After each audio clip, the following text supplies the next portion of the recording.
ॐ भूर्भुवः स्वः तत्सवितुर्वरेण्यं भर्गो देवस्य धीमहि धियो यो नः प्रचोदयात्।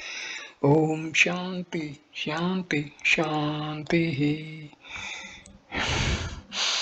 नमस्ते मेरे प्रिय दोस्तों, ये भगवान श्री रामना महर्षि से बातचीत का 8वां वीडियो है। ये वीडियो शुरू होता है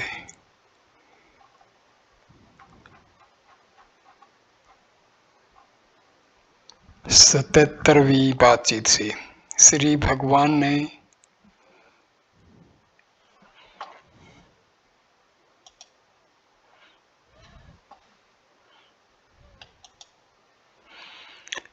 श्री भगवान ने बाइबल का उदाहरण देते हुए पाम 46 फाउंड इन द एक्लेसियस्ट्स कहा, शांत हो जाओ और जान लो कि मैं ईश्वर हूँ।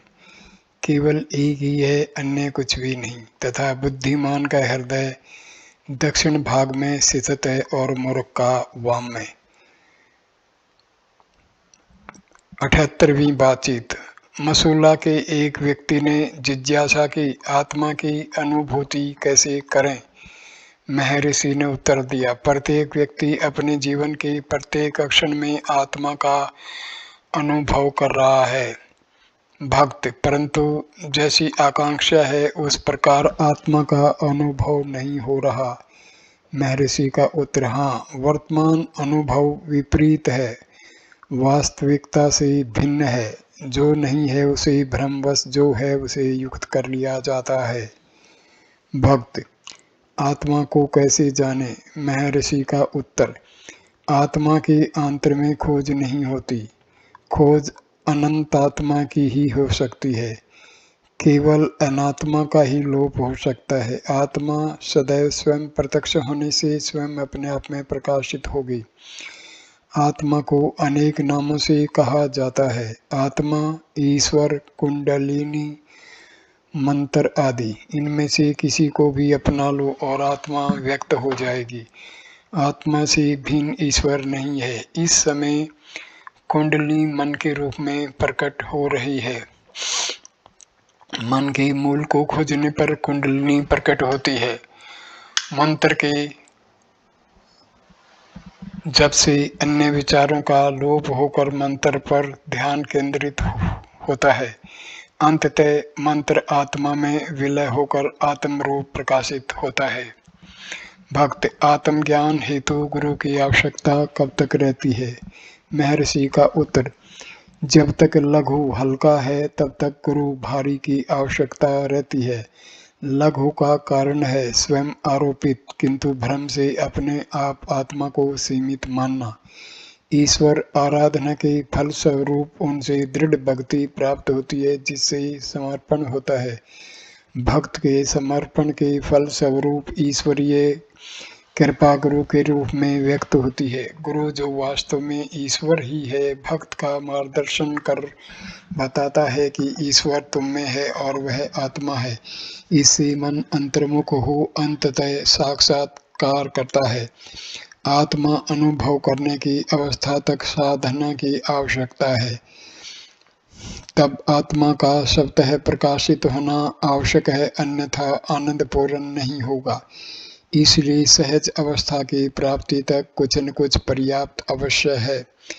भक्त, इन प्रयासों से हमारा सांसारिक जीवन की संगति नहीं बैठती। महर्षि, तुम क्यों विचार करते हो कि तुम क्रियाशील हो? तुम्हारे यहाँ आने का पूरा उदाहरण लें। तुम घर से बैलगाड़ी में चले, रेल में बैठे, यहाँ रेलवे स्टेशन पर उतरे, वहाँ बैलगाड़ी में बैठे और शिवम को इस आश्रम में पाया। किसी के पूछने पर तुम कहते हो कि तुम अपने शहर से पूरा मार्ग चलकर यहाँ आए हो। क्या यह सत्य है? क्या वास्तविकता यह नहीं है कि तुम जैसे थे वैसे ही रहे और समस्त मार्ग वाहन ही चेष्टा करते रहे? जिस प्रकार उस कार्य को भी तुम भ्रांतिवश अपने स्वयं का कार्य मान लेते हो, उसी प्रकार अन्य कार्यों के लिए भी ऐसा ही समझो। वे स्वयं तुम्हारे नहीं हैं, वे ईश्वरीय कार्य हैं। भक्त, इस विचार का परिणाम मानसिक शून्यता होगी और कार्य की ठीक ठीक प्रगति नहीं होगी। महर्षि, इस शून्यता तक पहुंच जाओ, तब बाद में मुझसे कहना। भक्त, ऐसा कहा जाता है कि ज्ञानियों का दर्शन आत्म साक्षात्कार में सहायक होता है। महर्षि, हाँ, वह सहायक होता है। भक्त, क्या आपके पास मेरी वर्तमान यात्रा मुझे वह प्राप्त नहीं कराएगी? महर्षि, कुछ रुक कर क्या प्राप्त करना है, किसको? विचार करो, अनुसंधान करो, यह संशय किसको है? यदि स्रोत को खोज लें, संशय लुप्त हो जाएगा। 79वां बातचीत। एक इंजीनियर ने पूछा, पशु वातावरण व परिवर्तनों के होते हुए भी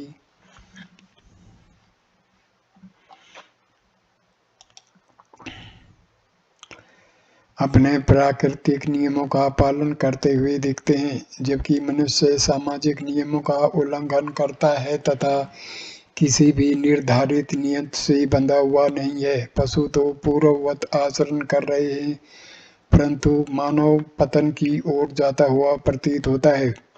क्या यह ऐसा नहीं है महर्षि? पर्याप्त समय पश्चात उपनिषद व शास्त्रों का कहना है कि बिना साक्षात्कार के मानव पशु ही है, संभवतया वे अधिक निकृष्ट हैं। 3 अक्टूबर 1935।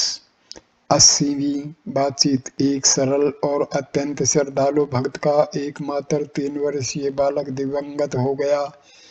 अगले दिन वह सपरिवार आश्रम में आया। महर्षि ने उनके संदर्भ में कहा, मन के अभ्यास से मनुष्य दुख तथा शोक को धैर्य के साथ सहन कर सकता है। संतान का वियोग सब दुखों से कठोरतम है। जब तक तुम अपने को एक निश्चित आकार मानोगे, तभी तक दुख रहेगा। उस आकार से अतीत होने पर यह अनुभव होगा कि आत्मा अमर है, वहाँ न मृत्यु है न जन्म।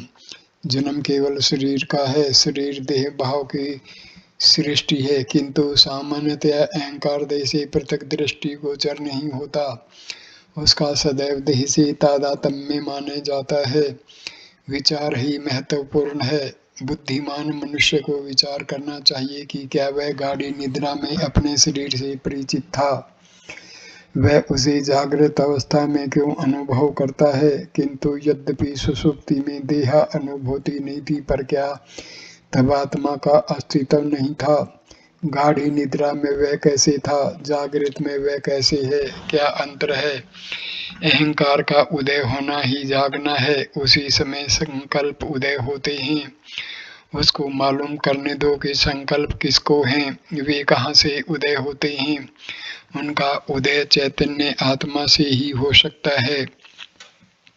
उसकी अस्पष्ट अनुभूति भी अहंकार के निराकरण में सहायक होती है। तदुपरांत एक अनंत सत्ता की अनुभूति संभव हो जाती है। उस अवस्था में शाश्वत सत्ता के अतिरिक्त अन्य व्यक्तित्व नहीं रहता।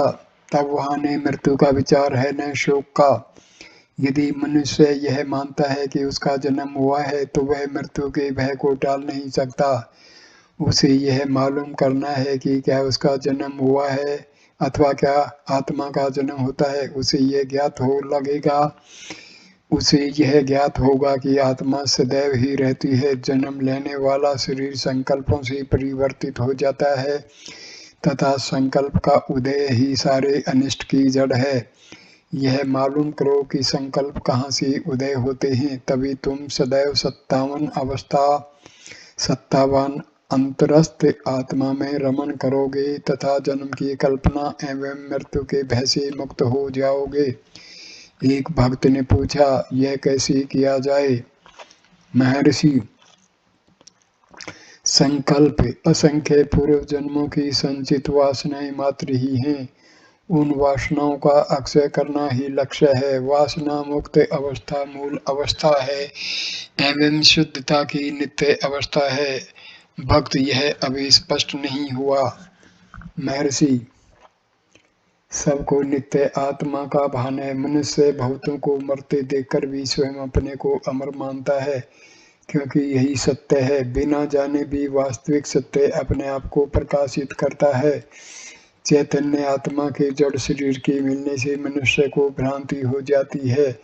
इस भ्रांति का अंत होना चाहिए। भक्त इसका अंत कैसे होगा? महर्षि जिसका जन्म हुआ है उसका अनंत अनिवार्य है। भ्रांति तथा देह भाव अहंकार साथी हैं। इसका उदय तथा लोप होता रहता है, परंतु सत्यता का न कभी उदय होता है न लोप होता है, वह तो नित्य ही है। जिस गुरु ने ऐसी अनुभूति कर ली है वह ऐसा कहता है, शिष्य सुनता है, शब्दों पर मनन करता है तथा आत्मा की अनुभूति करता है। इसको दो प्रकार से कहा जा सकता है। नित्य सिद्ध आत्मा की अनुभूति के लिए किसी प्रयास की आवश्यकता नहीं है। अनुभूति वहाँ पहले से ही है, केवल भ्रांति को हटाना है। कुछ लोग कहते हैं गुरु के शब्द मात्र से ही भ्रांति का तत्काल निवारण हो जाता है। कुछ कहते हैं कि अनुभूति के लिए ध्यान आदि आवश्यक है। दोनों ही सही हैं, केवल दृष्टि बिंदु का अंतर है। भक्त क्या ध्यान आवश्यक है? महर्षि उपनिषदों के अनुसार तो पृथ्वी भी नित्य ध्यान में है। भक्त कर्म किस प्रकार उसे सहायता करते हैं? क्या इससे पूर्व संचित कर्मों के भारी बोझ को उन्हें हमें हटाना है? उनमें वृद्धि नहीं होगी। महर्षि निष्काम कर्म करने से मन निर्मल होता है और उसे ध्यान में स्थिर रहने में सहायता मिलती है। भक्त यदि बिना कर्म के निरंतर ध्यान करें तो? महर्षि प्रयत्न करो और देखो, वासनाएं तुम्हें यह नहीं करने देंगी। गुरु कृपा से वासनाएं धीरे धीरे अक्षीण होकर कर्म से में ही ध्यान सुलभ होता है। 81वीं बातचीत। डॉक्टर बर्नार्ड बे अमेरिका के एक रसायन शास्त्री हैं जो पिछले 20 वर्ष से वेदांत में रुचि ले रहे हैं। अब भारत आने पर महर्षि के दर्शनार्थ आए। उन्होंने प्रश्न किया, अभ्यास कैसे किया जाए? मैं प्रकाश की खोज में हूँ। उन्होंने स्वयं ही अभ्यास का अर्थ एकाग्र होना बताया। मन की एकाग्रता। महर्षि ने पूछा, अब तक उनका क्या अभ्यास था? यात्री ने कहा कि वे नासिका के अग्रभाग पर एकाग्र होते हैं, किंतु उनका मन भटकता था। महर्षि क्या मन भी है? एक अन्य भक्त ने नम्रता से निवेदन किया, मन केवल संकल्पों का समूह है। महर्षि संकल्प किसको आते हैं? यद्यपि तुम मन के स्थान को जानने का प्रयत्न करोगे तो मन लुप्त हो जाएगा तथा केवल आत्मा रहती है। केवल अस्तित्व है तो एकाग्रता अथवा अन्यथा नहीं हो सकता। भक्त यह समझना बहुत कठिन है। यदि कोई निश्चयात्मक बात कही जाए तो वह सरलता से समझी जा सकती है जब ध्यान आदि अधिक स्पष्ट है। महर्षि मैं कौन हूँ? सर्वोत्तम जाप है। आत्मा से अधिक स्पष्ट क्या हो सकता है? प्रत्येक व्यक्ति को हर क्षण इसका अनुभव है। वह आत्मा को छोड़कर बाहर की कोई वस्तु क्यों ग्रहण करे? प्रत्येक व्यक्ति को कुछ अज्ञात अन्य वस्तु की अपेक्षा ज्ञात आत्मा की खोज करने का प्रयास करना चाहिए। भक्त आत्मा का ध्यान कहाँ करूं? मेरा आशय है शरीर के किस भाग में करूं? महर्षि आत्मा अपने को व्यक्त करे, बस इतना ही आवश्यक है। एक भक्त ने नम्रता पूर्वक कहा, वक्ष के दाहिनी ओर हृदय है, यही आत्मा का स्थान है। अन्य भक्त, आत्मा अनुभूति होने पर उस केंद्र में प्रकाश होता है। महर्षि ऐसा ही है। भक्त मन को जगत से किस प्रकार हटाएं? महर्षि क्या संसार है? मेरा आशय है क्या आत्मा से परे? क्या जगत कहता है कि वह है? यह तो तुम हो जो कहते हो कि संसार है। उस आत्मा को मालूम करो जो यह कहता है। 82वां बातचीत। अनेक प्रकार की समाधियों में क्या अंतर है, इसके संबंध में प्रश्न पूछा गया। महर्षि ने उत्तर दिया, जब इंद्रियों का अंधकार में विलय होता है तब वह गाढ़ी निद्रा है, जब इंद्रियों का प्रकाश में विलय होता है तब वह समाधि है। जिस प्रकार गाड़ी में सोता हुआ यात्री गाड़ी के चलने रुकने तथा घोड़ों के खोले जाने पर भी उसे अनभिज्ञ रहता है, उसी प्रकार ज्ञानी जो सहज समाधि में है घटना कर्म जागृति स्वप्न तथा सुषुप्ति से अनभिज्ञ रहता है। इस उदाहरण में निद्रा घोड़ों के खुलने के समान है तथा समाधि घोड़ों के विश्राम के समान है, क्योंकि इंद्रियां कर्म करने को उसी प्रकार प्रस्तुत रहती हैं जिस प्रकार के विश्राम के बाद घोड़े चलने को तत्पर रहते हैं। समाधि में सिर नीचे नहीं झुकता, क्योंकि निष्क्रिय होते हुए भी इंद्रियां विद्यमान हैं, जबकि निद्रा में सिर नीचे झुक जाता है, क्योंकि इंद्रियां अंधकार में विलीन हो जाती हैं। केवल लय समाधि में क्रियाएं प्राण धारक एवं मानसिक जागृति स्वप्न तथा सुषुप्ति केवल विलीन होकर समाधि से अन्य अवस्था होते हुए ही प्रकट हो जाती हैं। सहज समाधि में प्राण धारक तथा मानसिक क्रियाएं एवं तीनों अवस्थाएं पूर्णतया नष्ट हो जाती हैं और फिर कभी भी पूर्ण प्रकट नहीं होती। यद्यपि अन्य व्यक्ति ज्ञानी को खाता बात करता चलता देखकर उसे क्रियाशील मानते हैं, वह स्वयं इन क्रियाओं से अनभिज्ञ रहता है, जबकि अन्य व्यक्तियों को उसकी सक्रियता का भान है। ये क्रियाएं उसकी देह की हैं, उसके स्वरूप की नहीं। जहाँ तक उसका संबंध है वह सोते हुए उस यात्री अथवा उस बालक के समान है जिसे गहन निद्रा में बाधा डालकर दुग्ध पान करा दिया जाए, जिसका उसे भान नहीं है। अगले दिन बालक कहता है कि मैंने दूध बिल्कुल नहीं पिया तथा मैं बिना उसके सो गया था। स्मरण कराने पर भी उसे विश्वास नहीं कराया जा सकता। सहज समाधि में भी ऐसा ही है। सुषुम्ना परालीन। यहाँ सुषुम्ना तपो मार्ग का निर्देश करती है तथा परा नाड़ी ज्ञान मार्ग का निर्देश करती है। 83वीं बातचीत। महर्षि ने कुछ भक्तों की कथा सुनाते हुए बताया कि श्री कृष्ण ने एकनाथ की 12 वर्ष तक सेवा की तथा पांडुरंग द्वारा किस प्रकार सक्कुबाई को गृह के कारागार से मुक्त कर पंढरपुर की यात्रा करने में सहायता की।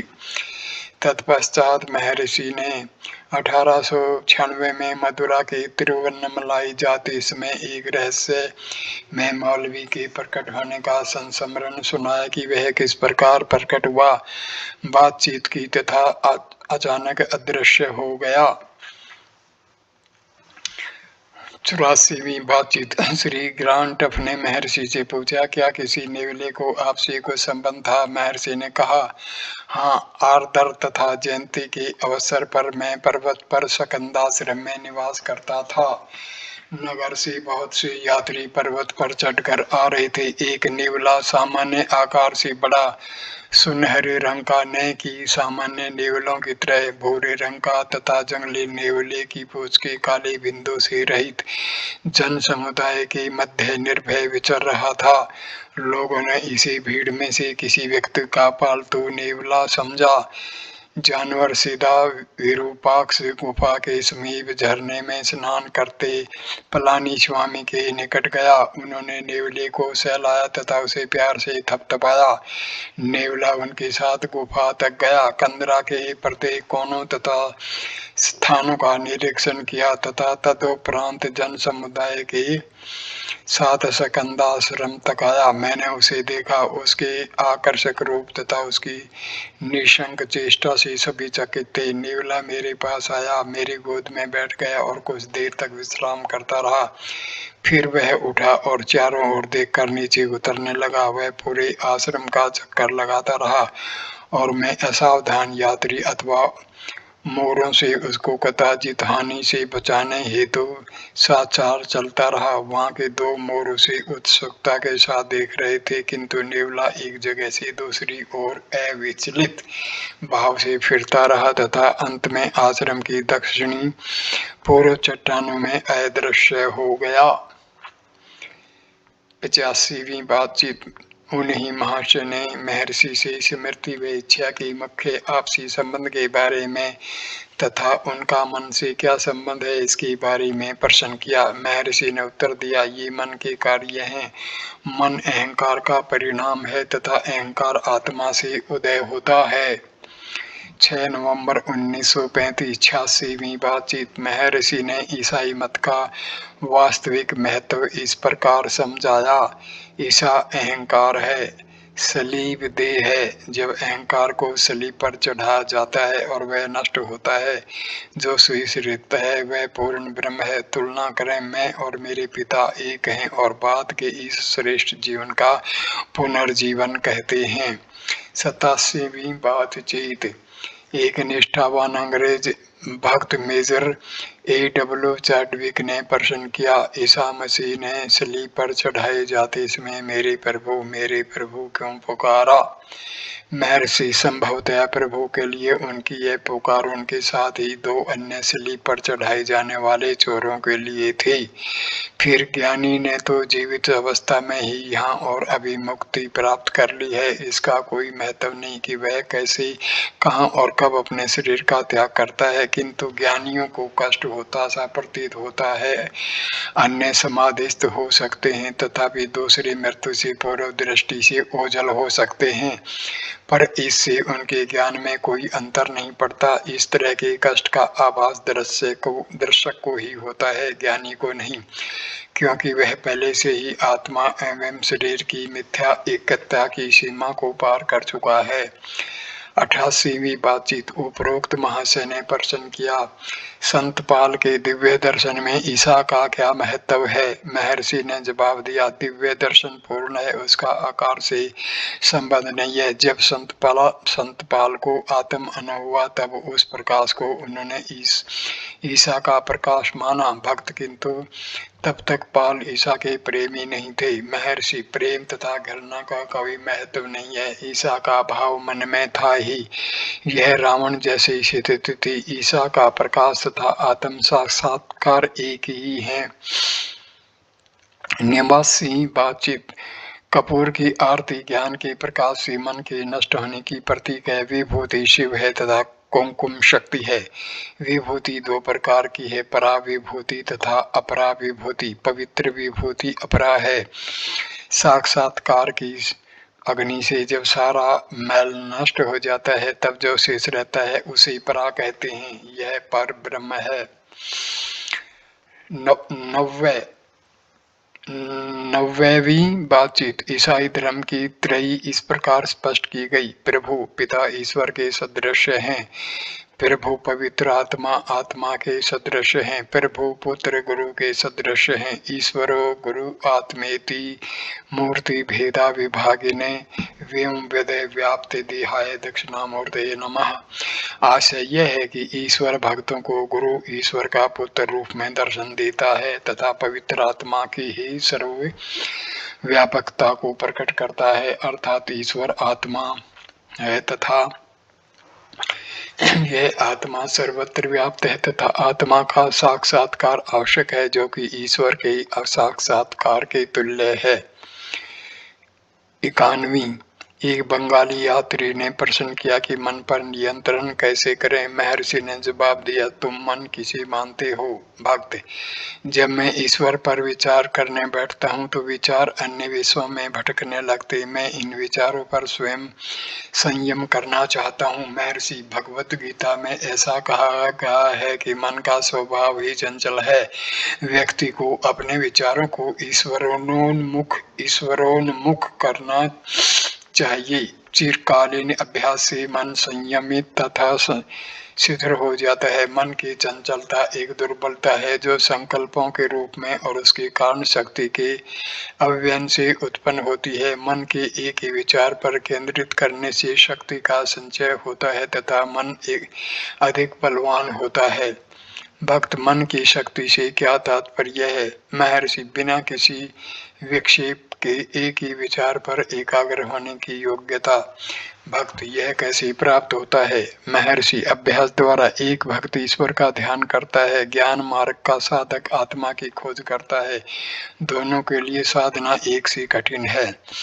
भक्त मन को आत्मा की खोज में संलग्न करने पर भी काफी समय तक संघर्ष करने के बाद मन में व्यक्ति को धोखा देने लगता है।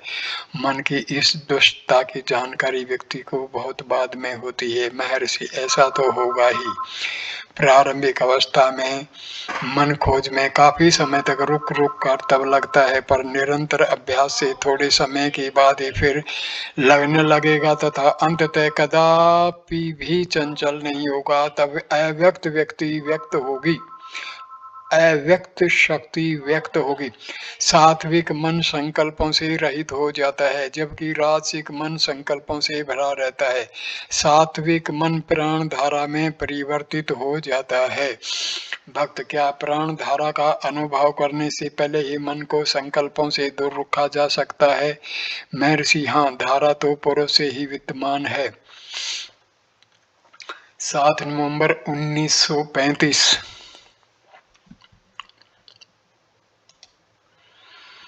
एक यात्री ने पूछा, एक मत है कि 92 बातचीत। एक यात्री ने पूछा, एक मत है कि स्थूल पदार्थों पर ही ध्यान का अभ्यास करना उचित है। मन के नष्ट करने का निरंतर अभ्यास घातक हो सकता है। महर्षि किसके लिए घातक हो सकता है? क्या आत्मा से परे भी कोई हनन हो सकता है? शाश्वत मैं असीमित समुद्र है। अहंकार मैं भाव इस पर एक बुलबुला मात्र है जिसे जीव कहते हैं, अर्थात जीवात्मा।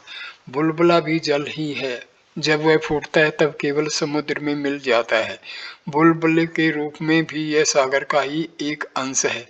उस सहज सत्य से अनभिज्ञ होने के कारण अनेक विवरण वाले असंख्य मार्गों, योग, भक्ति, कर्म आदि का प्रत्येक फिर अनेक रूपांतर सहित साधकों को बड़े कौशल एवं जटिल विस्तार से बताई जाती हैं जो उनके मन को और भी अधिक मोहित एवं भ्रमित कर देती हैं। अनेक धर्म, पंथ तथा मत भी इसी प्रकार हैं।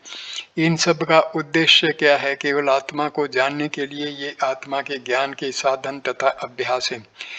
इंद्रिय अनुभूत विषयों को प्रत्यक्ष ज्ञान कहा जाता है। क्या आत्मा से अधिक प्रत्यक्ष और कोई वस्तु हो सकती है जिसका किसी इंद्रिय की सहायता के बिना प्रति अक्षण अनुभव हो रहा है? इंद्रिय अनुभूति तो अप्रत्यक्ष ज्ञान ही हो सकता है, प्रत्यक्ष नहीं। केवल स्वयं की चेतना ही प्रत्यक्ष ज्ञान है, जैसा कि प्रत्येक का अनुभव है। व्यक्ति को स्वयं अपनी आत्मा को पर्याप्त चेतना को जानने के लिए किसी अन्य की सहायता की आवश्यकता नहीं है। एक असीमित, शाश्वत, पूर्ण आपको मैं के रूप में अनुभव करता है, अर्थात सचेत होना।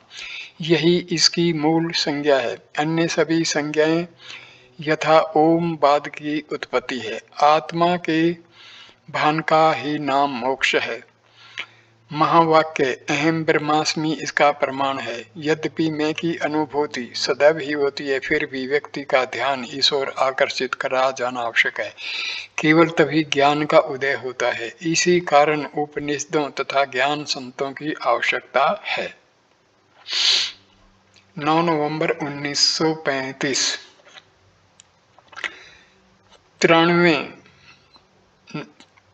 93 नंबर की बातचीत। सब केवल स्वयं की आत्मा से अपरिचित हैं। आश्चर्यों का आश्चर्य, जो नहीं है उसको वे है मानते हैं, अथवा वे दृश्य जगत को आत्मा से पृथक मानते हैं। जब तक ज्ञाता है तब तक सर्व प्रकार के ज्ञान होते हैं, प्रत्यक्ष, अनुमानिक, बौद्धिक आदि। जानने वाले का नाश होते ही उसके साथ उन सब का भी नाश हो जाता है। उनकी सत्यता उसी मात्रा में है जितनी की उसकी। 94 नंबर की बातचीत। एक व्यक्ति ने महर्षि से अपने पापों के लिए क्षमा याचना की। उसे बताया गया कि यदि वह इतनी सावधानी बरते जिससे कि उसका मन उसे दुखी नहीं कर सके तो उसके लिए यही पर्याप्त होगा। 13 नवंबर 1935। 95 नंबर की बातचीत। Major A.W. चैडविक द्वारा निम्नलिखित प्रश्न उठाया गया। एक योगी श्री एडवर्ड कारपेंटर ने एक पुस्तक में लिखा है कि उन्हें कुछ अवसरों पर आत्मा अनुभूति हुई जिसका प्रभाव कुछ समय पश्चात तक रहकर कर्म से नष्ट हो गया, जबकि श्री रमण गीता का कथन है एक बार ग्रंथि तड़ से टूटने के बाद सदैव के लिए ही टूट जाती है। इस योगी के उदाहरण में आत्म साक्षात्कार के उपरांत भी बंधन बने रहे, ऐसा कैसे हो सकता है? महर्षि ने कैवल्य का उदाहरण इस प्रकार दिया। सच्चिदानंद की ज्योतिर्मय एकात्मक निरंतर स्थिति की उपलब्धि कर शिष्य ने गुरु को आत्म समर्पण कर विनम्र प्रार्थना की कि वह गुरु की कृपा से के लिए दक्षिणा में क्या समर्पित करे। गुरु ने आदेश दिया, तुम सदैव शाश्वत निरंतर परमानंद में स्थित रहो, यही मेरी दक्षिणा है। उससे फिसल कर दूर न जाना। भक्त पूर्ण आनंद का अनुभव कर कोई भी किस प्रकार उस मार्ग से चित्त होश दूर हो जा सकता है? महर्षि अरे हाँ, ऐसा होता है। पूर्व जन्म के अनंत काल के संचित संस्कार उसे हठात बाहर लाते हैं और इस प्रकार अविद्या उसे घेर लेती है। भक्त अनंत आनंद में स्थिर रहने के लिए कौन सी बाधाएं आती हैं, उन पर कैसे काबू पाया जाए? महर्षि कठिनाइयां निम्न है। नंबर 1, अज्ञान, निज के शुद्ध अस्तित्व की विस्मृति। 2, संशय, जो अनुभव हुआ उस पर आश्चर्य कि वह सत्य का था अथवा असत्य का। 3, भ्रांति, मैं देह हूँ, विचार तथा जगत को सत्य मानना। सत्य का श्रवण मनन तथा निधिध्यासन करने से इन पर विजय प्राप्त की जा सकती है। महर्षि ने आगे कहा, अनुभव अस्थायी तथा सथाई कहा गया है। प्रारंभिक अनुभव अस्थायी होता है किंतु एकाग्रता द्वारा स्थायी हो जाता है। प्रारंभिक अनुभव से बंधन पूर्णतः नष्ट नहीं होता, वह सूक्ष्म रूप में बना रहता है और समय पाकर पुनः बलपूर्वक प्रकट होता है। परंतु सथाई अनुभव से बंधन समूल नष्ट हो जाता है और फिर कभी प्रतीत नहीं होता। श्रीमद् भागवत गीता में योग भ्रष्ट से ही तात्पर्य पूर्व प्रकार के व्यक्तियों से है। भक्त तब क्या सत्य का श्रवण केवल सीमित व्यक्तियों के लिए ही है? महर्षि वह 2 प्रकार का है। सामान्य गुरु मुख से उसका निरूपण तथा स्पष्टीकरण श्रवण करना है, तथापि सही पद्धति यह है कि वह स्वयं से प्रश्न करे एवं स्वयं में ही उसकी खोज एवं उसकी प्राप्ति करे कि वह स्वयं ही शाश्वत में है। इस अनुभव का मनन करना ही द्वितीय सोपान है तथा एकाग्र हो उसी भाव में स्थिर रहना तृतीय सोपान है। भक्त क्या अस्थायी आनंद को समाधि कह सकते हैं? महर्षि नहीं, समाधि तृतीय सोपान का भाग है। भक्त तो ऐसा लगता है कि जैसे सत्य का श्रवण भी बहुत थोड़ा के लिए ही सीमित है। महर्षि साधक 2 श्रेणियों में विभक्त किए जा सकते हैं, कर्तोपासक तथा अकर्तोपासक। कर्तोपासक दृढ़ भक्ति द्वारा अपने पूर्व संस्कारों पर पहले से ही विजय प्राप्त कर चुका है। इस प्रकार उसका मन निर्मल हो चुका है, उसे कुछ अनुभव भी हो चुके हैं परंतु उनका बोध ग्रहण नहीं किया। जैसे ही समर्थ गुरु द्वारा निर्देश मिलते हैं उसे स्थायी अनुभव होता है। द्वितीय श्रेणी के साधक को इस लक्ष्य को प्राप्त करने के लिए अत्यधिक प्रयास करने की आवश्यकता है। सत्य का श्रवण मनन तथा निधिध्यासन उसकी सहायता कैसे करेगा? वे उपासना कहे गए हैं सत्य के निकटतम जो अंततः उसे आत्म साक्षात्कार करा देते हैं। अंतिम तथा चतुष्ट सोपान मोक्ष है। इस अवस्था का भी विभाजन किया गया है। नंबर 1, ब्रह्म को जानने वाला ब्रह्मविद। नंबर 2, ब्रह्मविद वर। नंबर 3, ब्रह्मविद वर्य। नंबर 4, ब्रह्मविद भ्रष्ट। किंतु वास्तव में उपरोक्त सभी जीवित अवस्था में ही मुक्त हो जाते हैं। 96 नंबर की बातचीत। Major A. W. चाडविक पश्चिम के निवासियों का ज्ञान किस प्रकार का है, जो कहते हैं कि उन्हें सार्वभौम चैतन्य के प्रकाश का दर्शन हुआ है। महर्षि, वह ज्योति के रूप में प्रकट हुआ और इसी प्रकार अदृश्य हो गया। जिसका आदि है उसका अंत भी है। जब केवल नित्य शुद्ध चैतन्य की अनुभूति होगी तभी वह स्थायी होगा। वास्तव में चैतन्य सदैव ही हमें उपलब्ध है। प्रत्येक व्यक्ति जानता है मैं हूँ। कोई भी अपने अस्तित्व से मना नहीं कर सकता। गहन निद्रा में व्यक्ति को इसका भान नहीं होता। जब जागृत है तब वह उसे अवगत जान पड़ता है, किंतु यह वही व्यक्ति है जो सोया था तब जो अब जागृत है, उसमें कोई परिवर्तन नहीं है। गहन निद्रा में उसे देह का भान नहीं था, वहाँ देह चेतना नहीं थी। जागृत अवस्था में उसे देह का भान है, वहाँ देह चेतना ही है। अतः देह चेतना के उदय होने के कारण अंतर होता है। वास्तविक चैतन्य में किस प्रकार अंतर नहीं है। देह तथा देह चेतना साथ ही उदय होती है तथा साथ ही विलीन होती है। यह सब कहने का आशय यह है कि गाढ़ी निद्रा में कोई सीमाएं नहीं होती, जबकि जागृति में सीमाएं होती हैं। वे सीमाएं ही बंधन हैं। यह अनुभूति के मैं देह हूँ मूल में है। मैं की इस मिथ्या का भावना को जाना होगा। वास्तविक मैं सदैव ही है। यह यही है और अभी है। वह कभी भी नए ढंग से न उदय होती है और न फिर लुप्त। जिसकी सत्ता है वह सदैव ही रहता है। जो नया प्रकट होगा वह नष्ट भी होगा। गहरी निद्रा तथा जागृत की तुलना करो। एक अवस्था में देह का भास होता है, दूसरी में नहीं, अतः देह नष्ट ही होगी।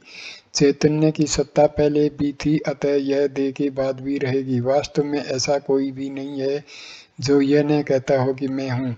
यह मिथ्या ज्ञान की मैं देह हूँ सारे अनिष्ट की जड़ है। इस प्रकार मिथ्या ज्ञान को जो हटाना आवश्यक है, यही साक्षात्कार है। साक्षात्कार किसी नवीन वस्तु की प्राप्ति नहीं है और न यह कोई नवीन अक्षमता है। यह सब माया छद्म को दूर हटाना मात्र है। मेजर चाडविक, मैं देह से निवृत्त होने का प्रयास करता हूँ। महर्षि, मनुष्य अपने वस्त्रों को उतार कर अकेला एवं स्वतंत्र रहता है। आत्मा निस्सीम है एवं देह तक ही सीमित नहीं है।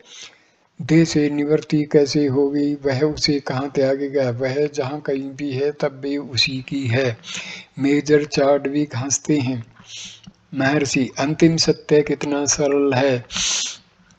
वह मूल अवस्था में रहने से अधिक कुछ नहीं है। केवल इतना कहना ही पर्याप्त है। फिर भी आश्चर्य तो इस बात का है कि इस सरल सत्य को समझने के लिए इतने धर्म पंथ प्रणाली उत्पन्न हुए हैं, जिनके मध्य अपने विवाद हो गए हैं। आह कितने खेद की बात है, आह कितने खेद की बात है। मेजर चैडविक, किंतु लोग सरलता से संतुष्ट नहीं होंगे, वे तो जटिलता ही चाहते हैं। महर्षि, ऐसा ही है, क्योंकि लोगों की रुचि विस्तार सहित आकर्षक तथा जटिल वस्तु में है, इसलिए इतने अधिक धर्मों की सृष्टि हो गई है, जिनमें से प्रत्येक अत्यधिक जटिल है तथा प्रत्येक धर्म के प्रत्येक पंथ में अपने अपने अनुयायी तथा विरोधी हैं। उदाहरण स्वरूप साधारण ईसाई तब तक संतुष्ट नहीं होगा जब तक उसे यह न बताया जाए कि परमात्मा दूरस्थ स्वर्ग में विराजमान है, जहाँ हम बिना सहायता के नहीं पहुँच सकते। उस परमात्मा को केवल ईसा ही जानते थे तथा केवल ईसा ही हमें मार्ग दिखाने में समर्थ हैं। ईसा की आराधना करके ही बचना संभव है। यदि उसे सरल सत्य बताया जाए, स्वर्ग का राज्य तुम्हारे अंदर ही विद्यमान है, वह संतुष्ट नहीं होगा तथा ऐसे व्यक्तियों में गूढ़ तथा विलक्षण अर्थ खोजने लगेगा। केवल परिपक्व मस्तिष्क ही सरल सत्य को, पूर्ण वास्तविकता को ग्रहण करने में समर्थ होते हैं। फिर मेजर चाडविक ने ध्यान के समय एक निश्चित अनैच्छिक भय की चर्चा की, जो आत्मा को स्थूल देह से अलग होती हुई अनुभव करते हैं तथा यह अनुभूति भय उत्पन्न करती है। महर्षि, यह भय किसको है? यह सब शरीर को आत्मा के समान मानने का परिणाम है। वियोग के अनुभव की पुनरावृत्ति उसे परिचित करा देगी और भय नहीं रहेगा।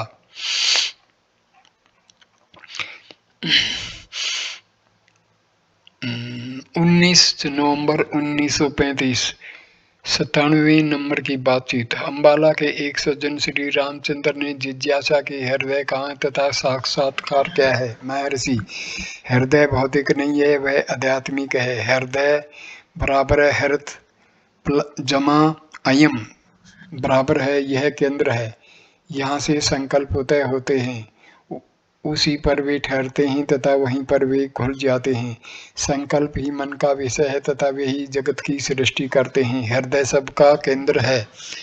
यतो वा इमानी भूतानि जायन्ते, जिससे यह जीव उत्पन्न होते हैं उसे उपनिषदों में ब्रह्म कहा गया है। वह हृदय ही है, ब्रह्म ही हृदय है। भक्त, हृदय की अनुभूति कैसे हो? महर्षि, ऐसा कोई भी नहीं है जो अक्षर मात्र को भी आत्मा के अनुभव से वंचित रहता हो, क्योंकि कोई भी यह स्वीकार नहीं करता कि वह कभी आत्मा से पृथक रहता है। वह आत्मा है, आत्मा ही हृदय है। भक्त, यह स्पष्ट नहीं हुआ।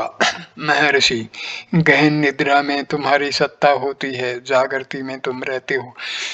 दोनों अवस्थाओं में वही आत्मा है। अंतर केवल जगत के भान का तथा उक्त भान के अभाव का ही है। जगत का उदय तथा अस्त मन से ही होता है। जो उदय तथा अस्त होता है वह आत्मा नहीं है।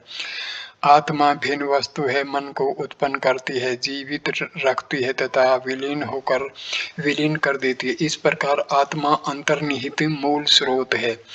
जब तुमसे प्रश्न किया जाता है तुम कौन हो, तुम वक्ष स्थल की दाहिनी ओर हाथ रखकर कहते हो मैं हूँ। इस प्रकार तुम अनजाने ही आत्मा की ओर संकेत करते हो। इस प्रकार आत्मा का भान होता है, किंतु व्यक्ति दुखी है क्योंकि वह भ्रांतिवश मन तथा शरीर को आत्मा से मिला देता है।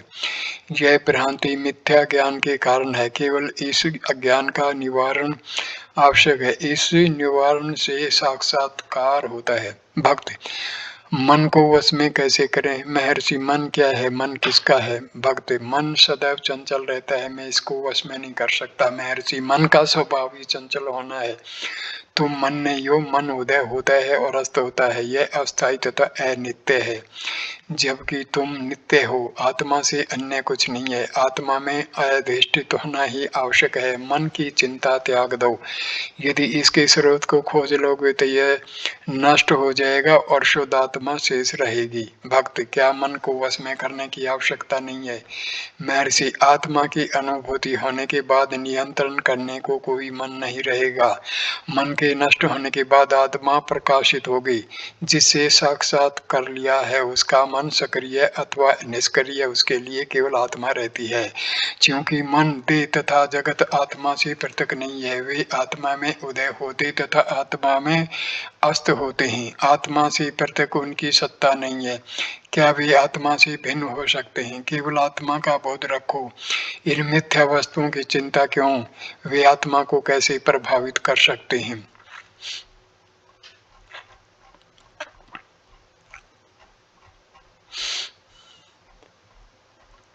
98वें नंबर की बातचीत। श्री भगवान ने पुनः स्पष्ट किया, आत्मा हृदय है। हृदय स्वतः ज्योतिर्मय है। प्रकाश हृदय से उदय होकर मस्तिष्क में पहुंचता है, जो मन का स्थान है। मन के द्वारा ही जगत दिखता है, अर्थात आत्मा से प्रतिबिंबित प्रकाश द्वारा जगत दिखता है। मन की सहायता से जगत की अनुभूति होती है। जब मन प्रदीप्त होता है तब उसे संसार का भान होता है। जब मन स्वयं इस प्रकार प्रदीप्त नहीं होता उसे जगत का भान नहीं होता। यद्यपि मन को अंतर्मुखी कर प्रकाश के स्रोत की ओर मोड़ लें तो दृश्य जगत का लोप हो जाता है और केवल आत्मा हृदय के रूप में प्रकाशित होती है। चंद्रमा सूर्य की प्रतिबिंबित प्रकाश से प्रकाश देता है। सूर्य के अस्त होने पर चंद्रमा का प्रकाश पदार्थों को भासित कराने में सहायता करता है। जब सूर्य उदय हो जाता है चंद्रमा से किसी को प्रयोजन नहीं रहता। यद्यपि चंद्रमा का मंद बिंब पर आकाश में दिखता है।